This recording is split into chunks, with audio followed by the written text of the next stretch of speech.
Welcome to Tiki Central, Canada. Ever wonder what is in that cool, refreshing drink that you just have to have on that hot summer's day?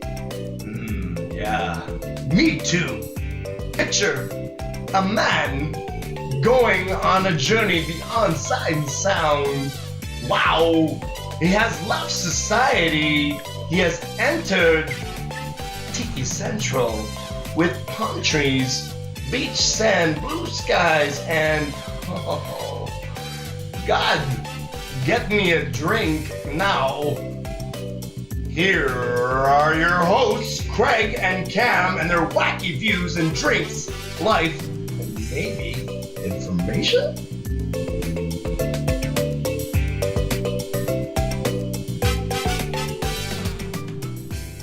All right, folks, how we doing? Hey, it's Craig. I'm back, and unfortunately, Cam is not here today. He's detained. Woo-hoo. Nice. We have some guests today. If you haven't figured out from all the voices, yes. So today we have Chris Howell from Evoo Greek Restaurant. Hi, everybody. There we go. We had him before on the show. If you remember from the Made Love competition, we talked about that. And Landon Wah. Hey, I got it that time. There you go. Nailed it. Hey, so you go. 9 times the charm. Yeah, I know. We do this all in one take there, folks. Don't listen to Landon. Landon's actually from the Algonquin Bartending Program, and so I'm on the advisory board. So how I know Landon is actually Landon, me and him worked for a few days at Durrell, Sussex. Nice. And then unfortunately he had to move to a different part of Ottawa, so a little too far. So now he works for Eastside Mario's, which is also another location that I've used to work for, actually, which is funny. So we have some horror stories with that place ourselves. Okay. So today, both these guys and me are going to talk about the Caesar. Now, the Caesar is, because it's right near Canada Day where we're doing this broadcast, is also the national drink for Canada, actually. Right? There we go. Sweet. And before the show, by the way, Chris made us some amazing Caesars using a smoker. And if, Chris, you want to kind of break it down for people what exactly that means or what we did. Absolutely. So we took kind of a traditional style Caesar, and then we used the smoking process as mentioned. In this one, we used a hickory smoke with it. And what you do is I have the Breville gun. I think that's the most common one. And it takes it into like a vacuum style tube. And you cover the drink with a cover, as it were, and then fill it with smoke. It's like, this is a scientific term for it. Yeah. It's just a cover. Yeah, fancy. And then you smoke the area, and what it does is infuses the drinks. The result ends up being very similar to a commonly eaten smoked salmon. So you get that very subtle kind of smoky, almost campfire-y flavor. And which we did for sure. Yeah, absolutely. And then in a drink more so, you're going to get the aroma as well, too. That's going to hit the nose first, then you're going to subtly taste it, and then the rest is delicious goodness. Nice. So we're going to talk about the Caesar today and how it started off. So how it started off in Calgary in 1969, and they were opening up a new restaurant as Marco's Italian. Nice. Polo. I was waiting for it. There we go. Walter Schau was his name, and actually he was forced to create a drink for the new opening. And so one of his favorite dishes, Italian dishes, was a Spanish dish that had clams and tomatoes in it. Nice. And so he figured, why not better to complement it than actually make a drink with clams and tomatoes in it? Mm-hmm. Yeah. So, Chris, if you will mind explain to our listeners the difference between a Caesar and a Bloody Mary. Absolutely. So, as you point to, which ties in with the spaghetti kind of differentiation, the original Bloody Mary starts with the tomato sauce and then adds in the other ones, whereas the Bloody Caesar is going to have the Clamato juice. The Clamato juice includes this rendition of the clam sauce in there. As well as some spices, a little bit of citrus, and some sugar. Or the tomato juice is just going to have the tomato juice, sugar, and sometimes some citrus notes as well. Other elements that differ between the two are traditionally lemon versus lime. Lemon tends to be with the Bloody Mary, where the Bloody Caesar tends to have the lime. There we go. That's the difference. I didn't know that. There you go.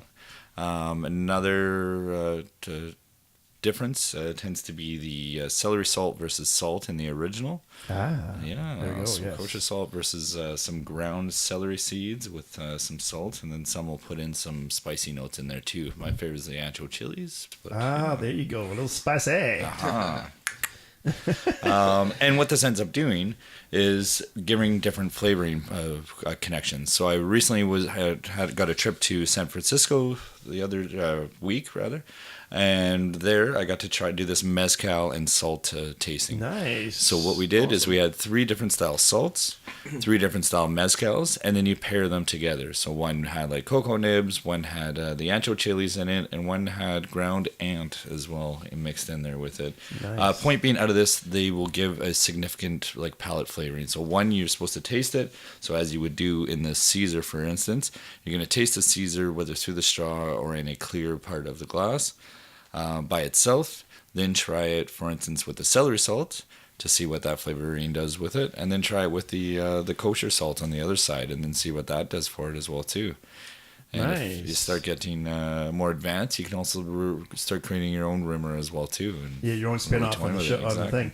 And I think you just brought up one point in this business. If you want to expand your horizons, I think traveling is definitely one of the things I would recommend. Mm-hmm. Some of the bulk of stuff that I've learned over the years is literally just going to the States, going to the Caribbeans, and seeing different cultures and seeing how things are differently made, and even the distillation process and stuff for different spirits and stuff. Absolutely. Yeah, for sure.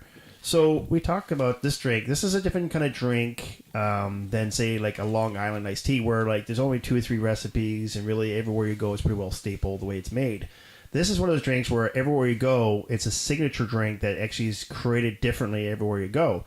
So either it's in the garnish, or how it's the spirit maybe, or even like the way it's presented, whatever. Seems like everywhere you go, it's completely different. So what have you guys seen or even experienced in that field of like the Caesar being sort of its own little signature for wherever you go?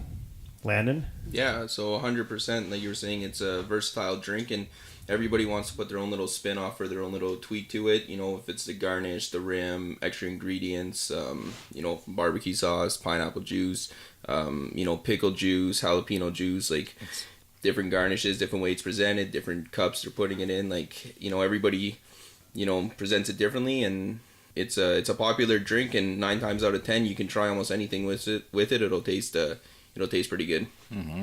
And for you, Chris, what do you think, man? I mean, the look of it is huge for me. Like seeing the variants on the garnish and the flavor profiles with that is what I'm always excited for. It's like, what am I eating for my appetizer today? Am I getting the maple bacon?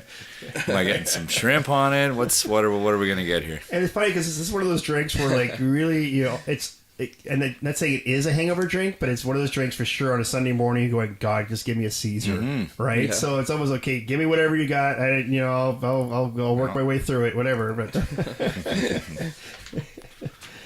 okay, so what we're gonna do is we're gonna ask some questions of Landon, because, like I said, like Landon is from the bartending program at the college, and so I think we want to find some more information about what he thinks. And so one of the questions I want to ask you is, what did you get out when you're coming out of the program? What did you see the most things you got out of the program? Like, yeah, so it was a good program, and the connections you make through your teachers to get into the industry, and the advice they can give you is really good. And coming out, you feel like taking all the different courses from the program, enology, mixology, bar cost control.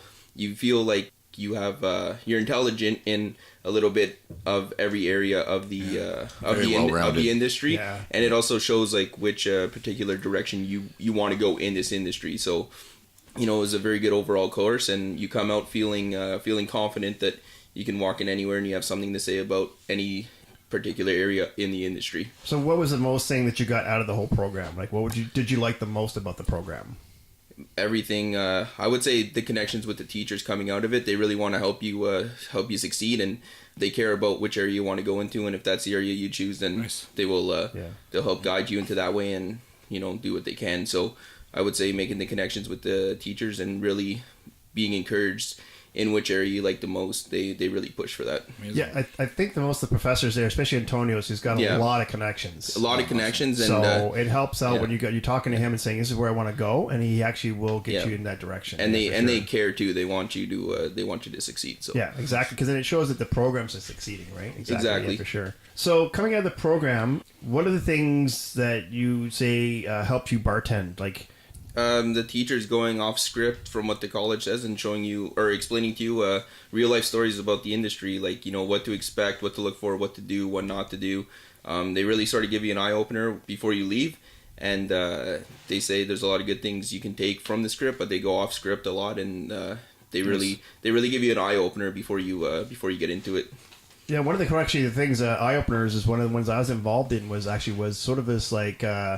I don't know what do you call it, speed dating, but it was actually speed interviewing instead. Yeah, so it was like kind of ding, 15... okay, and then you go off to the next guy. Yeah. He gets to interview for a few minutes, and then you kind of move on to the next guy. Yeah.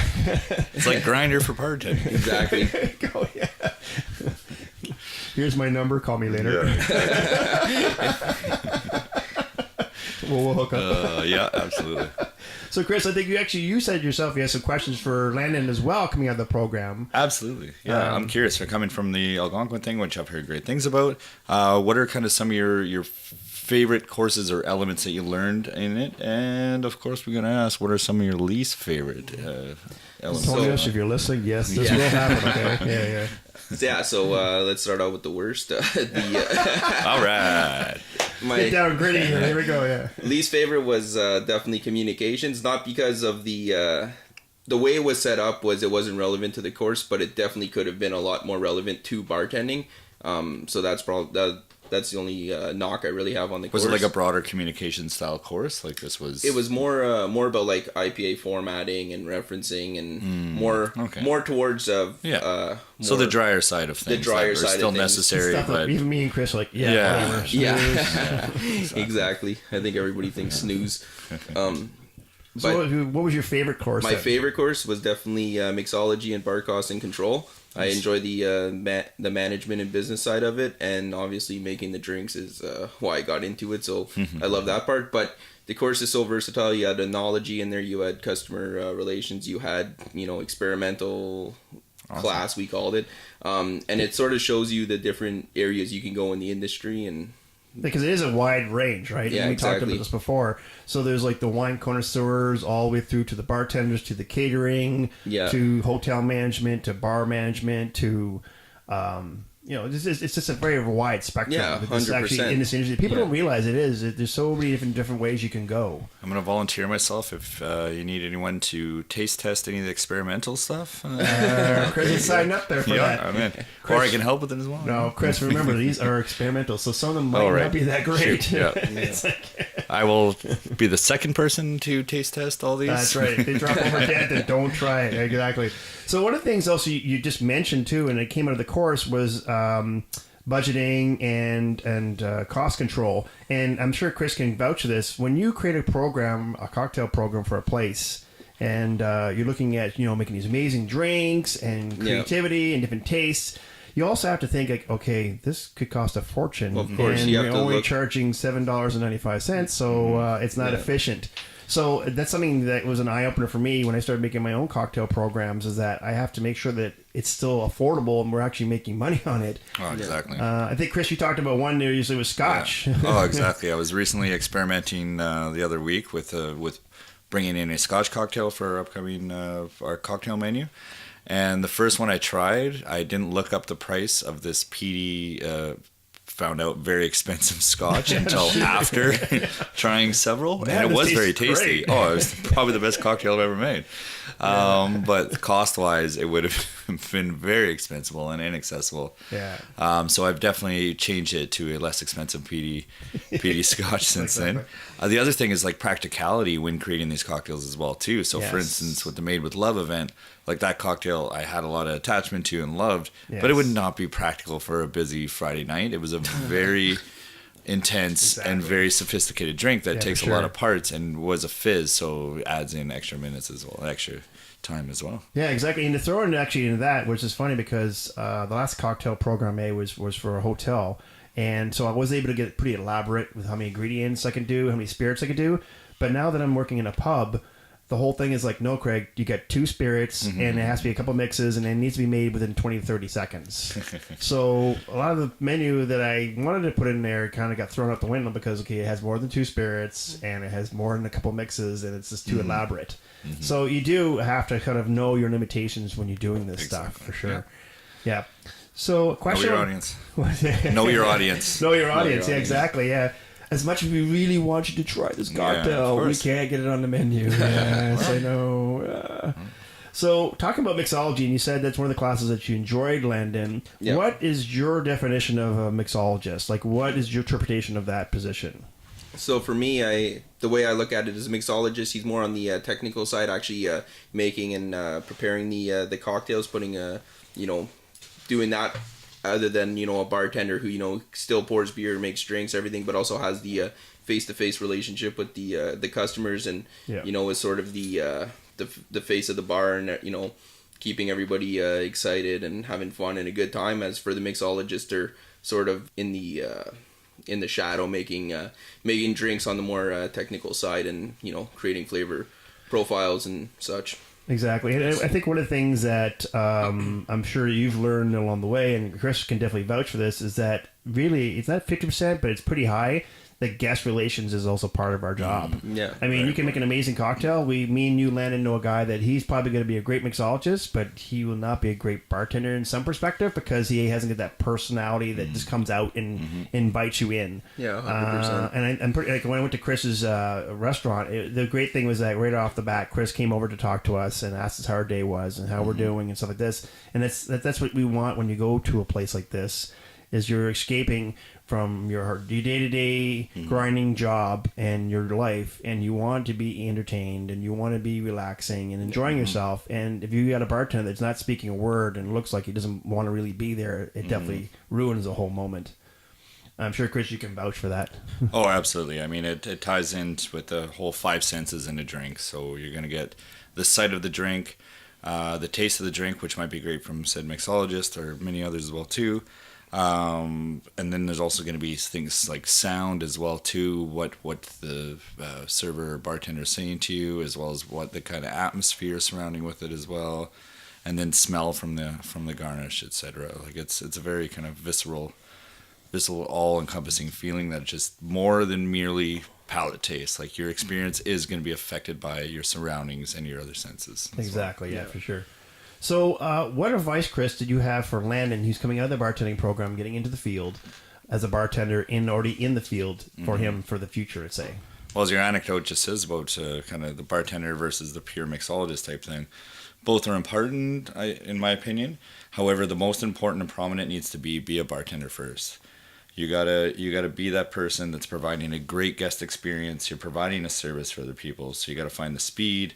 You have to be social. You're helping build the atmosphere, and you want to help heighten the experience again, or the getaway is what I'm trying to get at. And that's for myself, for instance. And we've talked about this before. Oh, yeah. Going to a restaurant, doesn't matter which kind. Like this is kind of a getaway from your stressful day-to-day stuff, and just having an opportunity to enjoy an amazing drink, enjoy some good food maybe, and just have a good experience with friends and have fun.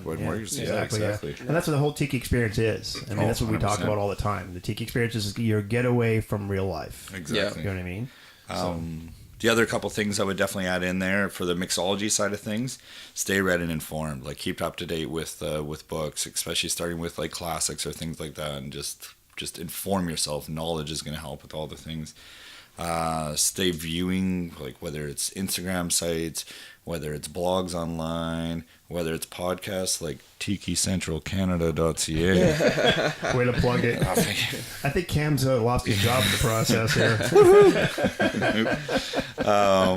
Point being, like, this is your opportunity to see not only like what kind of flavor profiles are being paired, but like how like certain techniques that are being introduced and styles, and kind of make it your own as well, and then toy with things at home. And the last thing, and another ever important one, is have fun. This is, yes, it can be a job or career, but it's also a fun job or career. Like you get to go out there, meet new people, talk with new people, smile, enjoy yourself, and again, create an experience for both sides. Like this is an opportunity for you and the guests as well. Yeah. Exactly, and there's nothing worse when we've all walked into that bar, right, where the bartender rolls his eyes and he gives you a look like, oh my God, there's a customer here, great, I have to deal with now. And then you just don't feel welcome. It's like, okay, well, I'm going to have that one beer and I'm out of here because this is not fun at all. Yeah. Right, and this is what we're all about. So, and also, too, you talk about reading. I think that most people don't understand how much research and reading actually is involved in our profession. I have probably easily a good 20 to 30 books, and I'm constantly reading all the time. I'm looking online for more information all the time, and watching videos all the time, blogs, like I said, videos. And it keeps me up to date, keeps me informed. And in this industry, you do, because the industry does change from day to day. It's always moving forward. It's never standing still. Exactly. And so you have to keep up with it. You know what I mean? So if you're not reading books and watching videos and reading blogs and things like this, then you will fall behind. Speak with colleagues, ask questions. Yeah, for sure. Did you know? I did not. Oh, man. Cam, sorry, Thanks, Cam. Yeah. Sorry, Cam. Sorry, not sorry. So, Mary first, the first Mary, royal, is the daughter actually of Henry VIII. Also, too, was a fourth crowned monarchy to the throne in the Tudor family. But what I'm going to get to is the reason why the drink is called the Bloody Mary is because Mary also, too, had almost 300 people who were religious people burned at the stake. And so in that situation, they started calling her Bloody Mary. Ooh. Yes. Something to do with the Roman Catholic Church. And if you didn't believe in it, then guess what? You were burned at the stake. Ooh. Yeah. Lovely, eh? Yeah. Let's keep her in power. Sounds like somebody else we know in power right now. Okay, here we go. Oh, I didn't say it. I didn't say the name. He will burn you on Twitter for sure. Yeah, if he could spell. Sure. Come on. Do you actually know Twitter went out and changed it from 128 characters to 250 characters just because of him? Oh, jeez. I kid you not. They changed their format just because of him, because it's like, man, too many people are watching him Twitter that we have to change the format. Yeah. Oh my God. So we're going to go through these, just a basic Caesar recipe. Yep. So like I said, and the great thing about this recipe is this is just a basic one. So from that, you can do your own spin-off, and we do recommend that. So the recipe actually has a rule. It's very easy. It's 1, 2, 3, 4, 5. Ooh, so good at counting. Damn, I need to change the combination of my luggage now. That's a Spaceball hit for all the people out there. Nice. All right, so we're going to go through it. Chris is going to go through the recipe here. This is, again, that's the basic. Do your own spin-off, whatever way you want, for sure. DIY. There we go. Here we go. So 1. Yes. We're going to start with the vodka, of course, ever important. Do 1 to 1.5 ounces of your choice of vodka, or make it stiffer if it's been a long day. Mine's been a long day. So Yeah, let's triple it up. 2, you're going to add 2 dashes of a hot spice. The most common one used is Tabasco. My personal favorite is Cholula, but I mean, find your own favorite hot sauce. Use a couple dashes, use more if you want, but I would start light and then work your way up. What are we using the one we did downstairs? Was that Frank's we did? We used the Frank's hot sauce, there we exactly. go. Yeah, Yeah, that can yeah. have a nice smokiness too. There you go. 3 Yes. dashes of pepper, and you can add a little salt in there too to really make the flavors pop as well. But 3 kind of grinds on the old pepper grinder to give it some kick. There you go. 4. I have to say, this sounds like Sesame Street. This is not for kids, though. No, I want to recommend them making this. Dashes of Worcestershire sauce. Worcestershire. I know, it's one of those words like Worcestershire. Yeah. And 5 ounces of Clamato juice. Use somewhere between 4 to 6 is typically the call for. But as we discussed throughout this episode, you can toy with elements and find what your flavoring is. But this is the kind of baseline for it. I also like to add in a little bit of lime juice. I usually do about a half ounce of lime juice. And that's kind of refreshing during the summer. You're outside, a little lime juice kind of brings it up a little bit. It's key. Exactly. Don't want that scurvy. Nope. Scurvy. Yes, we talked about that way back. All right, so Landon, how about you give off your spin-off and what you do on your Caesar? Yeah, so my spin-off on the Caesar was actually inspired by one of my teachers, but I took his ingredients and sort of put another spin-off on my own like everybody else does. That's how it works in this business, man. So learn it quick. So I create, use the same ingredients listed there, but I add a 1 ounce of a bold barbecue sauce or a hickory barbecue sauce. Nice. Oh, that's interesting. Yes. 1 ounce of pineapple juice. Unless you're outside, it's a hot day in the patio, then I usually use 2 ounces. Really makes it more refreshing. Nice. Gives it a tiki feel. Exactly. Yeah. Yeah. A Montreal steak spice for the rim. Now, Oh, okay. Yeah. I find it goes good with the barbecue sauce, and to garnish it, like, shrimp, bacon, sausage, All the you things. know, Let's get all the whole hamburger, produce pizza. there. What do you have in the freezer? Yeah. I want it in there. It's a buffet for Grace, man. Nice. And if you're not a fan of vodka, you could always use a whiskey with the barbecue sauce. It really works together. Now, what other spirits have you used, Chris, at a Caesar? You've told me this before. I can't remember. Yeah, some other fun ones that I've tried and tasted as well too is maple syrup in it. Is a fun kind of Canadian spin off of it as well too. That gives it a little more So sweetness. Canadian, eh? Oh, no do to boot it. Some other options are switching up the rim a bit as well too, using an ancho chili, some ground salt, a little bit of ground sugar, and some ground celery salt as well is a fun way. And if you're my age, you might want to take some Pepto-Bismol with that as well. Yeah, absolutely. Other options include using some pickle juice. I've seen muddled cucumbers in there, a fun one. Really, the world is your oyster in regards Sure. of... Well, didn't you do one too? You talked about was like vodka and rum, I think it was, right? Oh, I've tried spin-offs of different spirits. I haven't Yes. mashed up the two, but I mean, the traditional is, of course, a vodka. But after that, tend to be like a gin or tequila. But I have also tried a rum Caesar, which was There a you lot of go. fun as well, too. That was... Gotta throw rum in there Very somewhere. tasty, there you absolutely. go, yeah, for sure. Nice. Now, another drink that's sort of a spin-off. It's not quite. And if you remember the movie Cocktail, Nice. and yes, every bartender gets course. excited about that. It's like someone told me? Cocktail to us is like for a bouncer watching Roadhouse. It's like we get all excited, like, okay, come on, make the cocktail. Yeah. Nice. So a red eye is kind of almost like a Caesar. What it is 1 ounce of vodka, 6 ounces of tomato juice, a can of beer, 1 raw egg, and 2 aspirin. So you basically can tell this is like the morning after kind of. Yeah. Yeah. But if you remember in the movie, it's hilarious. If you're Mr. Finnegan, you ever made a red eye? And he drops the egg into the drink. Yeah. Raw egg. I don't know about that one, but okay, yeah. Well, it's different working with whites than it is the whole egg. You know what I mean? Exactly. Yeah. Well, So- especially without even shaking it. Like flips are another common one where you use the whole egg. But to not even Not shake even it and just shake dump it in there. It's almost like, remember like back in the 80s, like you used to show the protein commercial, the protein shakes in the morning. Just crack an egg Yeah, and throw that in exactly. there, and away you go. This is High in calcium. Caesar inspired by Arnold Schwarzenegger. Or something, yeah. Yeah, man. Come with me if you want to live, yes. That'll be back. That'll be back. My mood, that is. Not after that'd be more like what's coming up. Yeah. Okay, cool. So that is our show, folks, and I hope you got some information about Caesars and, of course, about the Algonquin Bartending Program. So if what I'm going to do is also on the description, we're going to put all of our recipes from Landon and Chris and myself on there for the Caesars that we created. Also, too, I will put a link on there for the Algonquin Bartending Program. So if you're interested in doing it, and it's how many weeks is it, Landon? I can't remember. It's a 15-week course. 15-week course, so you don't have to, and also too, if I remember correctly, if you work a full-time job, there is a kind of weekend options, I think, on one of the occasions. You can do it that way. Yeah. So if you're working a full-time job and you want to learn bartending, but you haven't got the time to go to school full-time, you can do it actually through the weekends as well.